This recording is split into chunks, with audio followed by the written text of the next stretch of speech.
Assalamualaikum warahmatullahi wabarakatuh.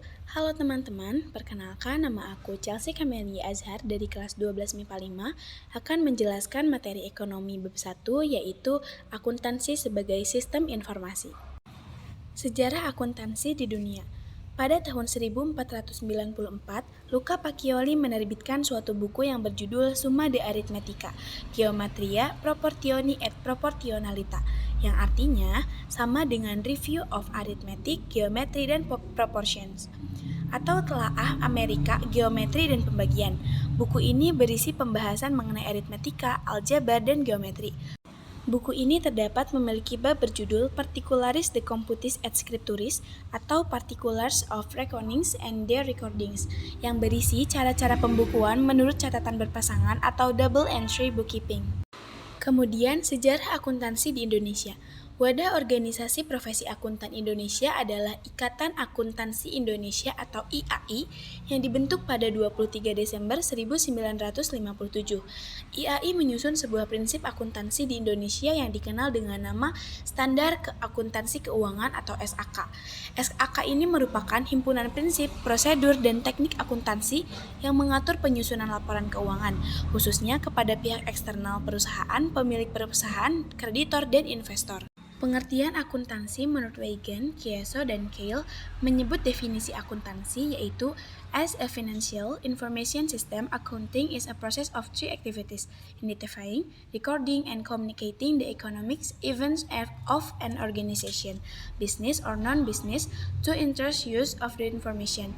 Yang kedua yaitu pengertian akuntansi menurut Miller, Mathieson, dan Matsumura menyebut definisi akuntansi yaitu accounting is the information system that measure business activities, process the information into reports, and communicate the result to decision makers.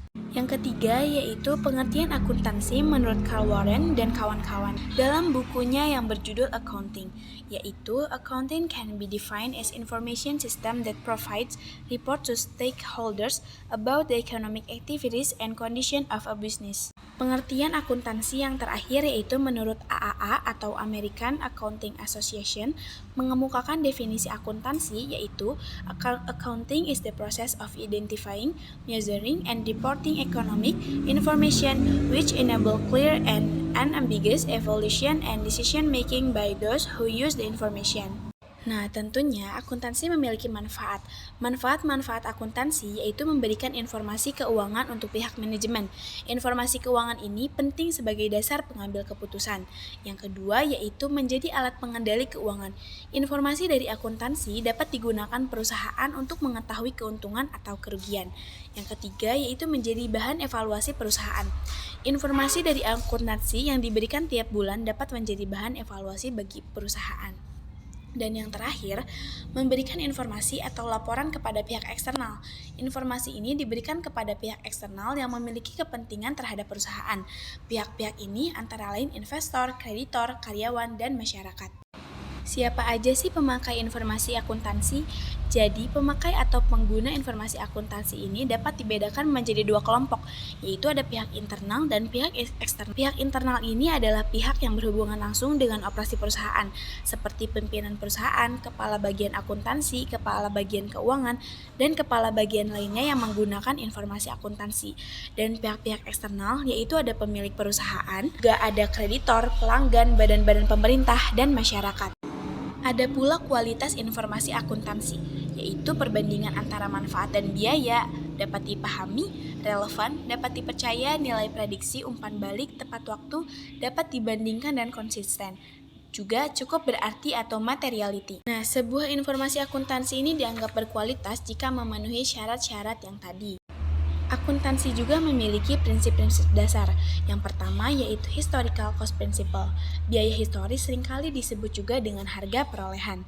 Yang kedua yaitu ada revenue recognition principle. Dasar pengukuran pendapatan adalah jumlah kas yang diterima dari penjualan dengan pihak lain. Yang ketiga yaitu ada matching principle. Prinsip ini terjadi akibat adanya biaya dan pendapatan yang timbul karena biaya tersebut. Yang keempat ada consistency principle. Pencatatan, metode, dan prosedur dalam proses akuntansi harus dilakukan secara konsisten dan berkesinambungan dan mengikuti perubahan metode dari tahun ke tahun. Yang kelima yaitu ada full disclosure principle.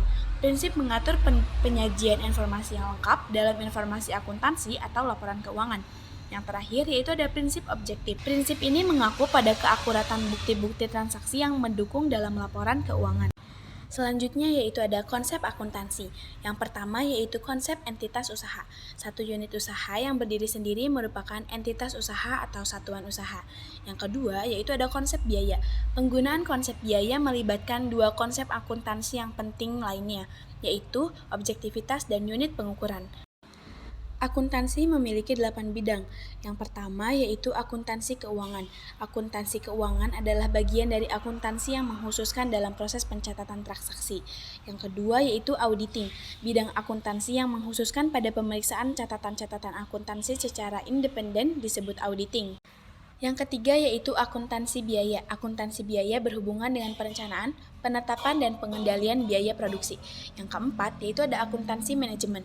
Akuntansi manajemen adalah bidang akuntansi yang mengkhususkan pada pengembangan dan penafsiran informasi akuntansi.